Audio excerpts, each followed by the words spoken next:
Let's go. Hello, hello, hello. We're off. Hello, Graham Hi. Dawson. Hi. How are you? I'm right. Who are you joined with today? I'm talking with Paul Laslett. Who are you talking with? No. Who's on your lap? Oh, no, she's gone now. Ah, that sounds really dodgy. That sounds extremely dodgy.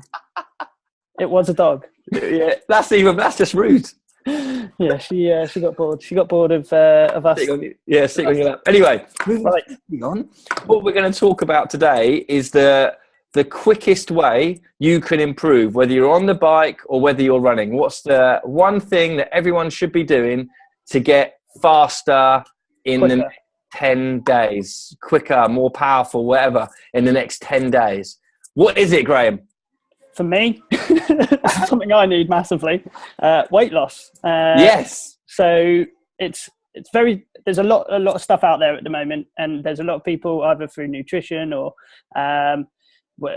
very fad diets, I would like to call them. There's a lot of stuff out there that people try and do this very, very quickly, and it can be kind of unsafe to do it extremely quickly. So you want to do it in a nice, safe way. So we're going to talk about that today. So it's quick. It's how to do it quickly, but also how to do it safely. Yeah, that's right. And it's not about a diet; it's about lifestyle changes. And we're going to go over a few key lifestyle changes you can make that will make a big difference to you, and also how that's going to directly relate back to your performance. Exactly. So we've talked a little bit about this over the past couple of weeks, but obviously your training intensity and the frequency that you're training. Now, if you're not getting out of your comfort zone, you're not going to burn as many calories. As simple as that. The harder your body's working, the more fatigue you're putting through your body, the more calories you're going to burn, which is why doing interval training will burn more calories than just a slow, easy ride will do, or slow, easy run. Now, those things still have their place in your training schedule, of course, because they're going to allow you to recover and build your aerobic base. But if you're only, say, you stick to the same diet that you're on now and you're eating and drinking whatever you're eating and drinking. Can you hear me, Graham? Yeah, we're back now. I couldn't hear you there. There you go. If you stick to the same eating plan that you're on and drinking plan, and the intensity of your exercise changes and you train more regularly, then you're going to see some weight loss. Now, if you want to do that even more again, you need to be changing what you do most weeks.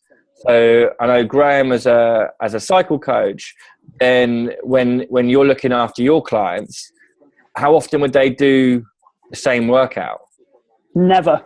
There you go. Look at that. What an answer. The reason behind that, though, is because the older we get, the more our muscles need to be shocked, and they need to have some sort of quick response sent to the muscles. So by changing the workout, your muscles never sit still. They never get into that kind of steady state. The muscle memory is constantly trying to adapt to the change, so it never becomes complacent, essentially. So that's why we constantly change the workouts. It should never be the same. There'll be a couple of workouts where we do it for testing basis, just to see like whether some power's increased or max power, or 5, 10, 20-minute sessions. But essentially, as we get older, we need that change in our muscles. That's it. And then on top of that, you need to make sure what you're doing is progressive. Now, whether that's trying to run your efforts faster or put more power down on the bike for the same session, that would still be progressive, or you give yourself less recovery. That's still progressive because you're making sure that your body's working a little bit harder to do, making sure your body's working a little bit harder to do the same,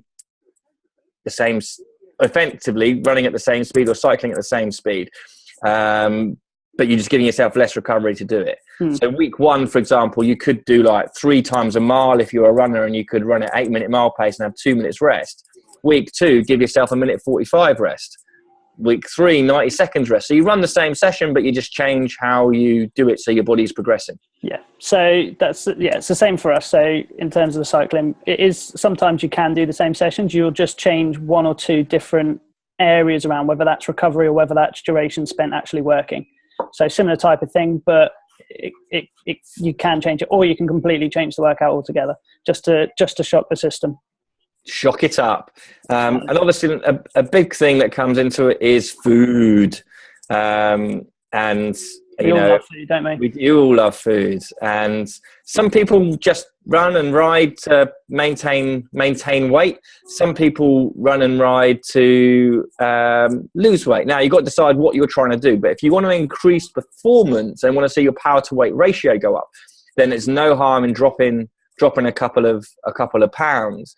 And obviously what you're eating will make a big impact on that. And there's one of those so the nutrition side of things, a lot of people kind of go, oh well, I ate good today, and then they kind of go off of it. So it really needs to become consistent. I think that's a really important thing, is you start making consistent choices within your diet, but that will have a performance enhancement within your training as well. So you'll end up being able to do higher intensity sessions for longer.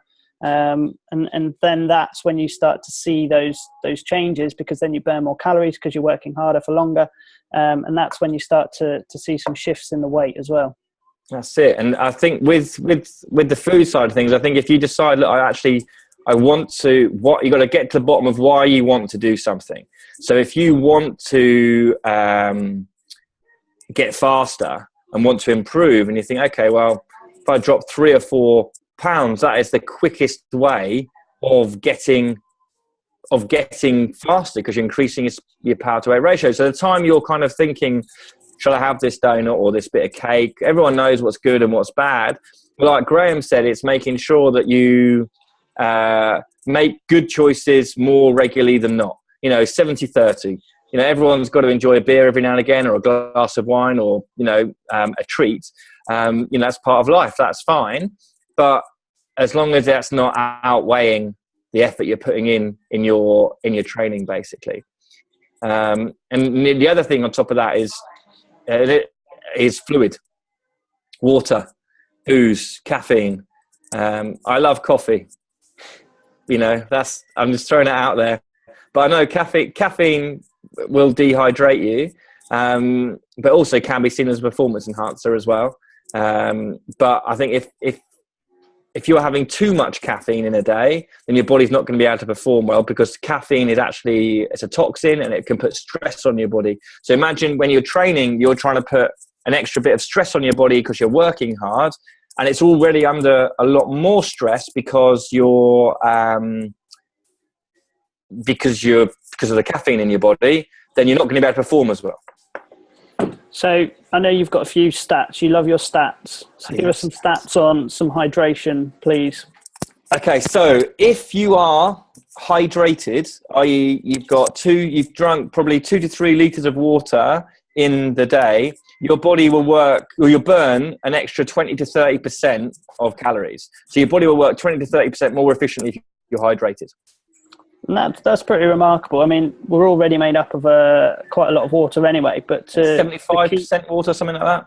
To keep ourselves hydrated and to be able to perform better, and I guess that doesn't just come within sport. I mean, that will come within your work environment as well. Yeah, definitely.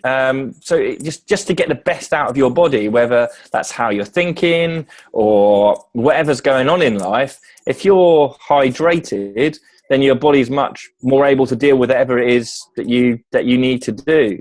So yeah, making sure that you're hydrated is, I would say, top of the list. And also we've had some of our weight loss clients for personal training that haven't changed much about their diet, haven't changed much about anything else, apart from just increased the amount of fluid they've had, and they've started losing weight. And they feel much better. And it's great for your skin as well. Okay. You have beautiful skin like Graham. Well. Thanks very much.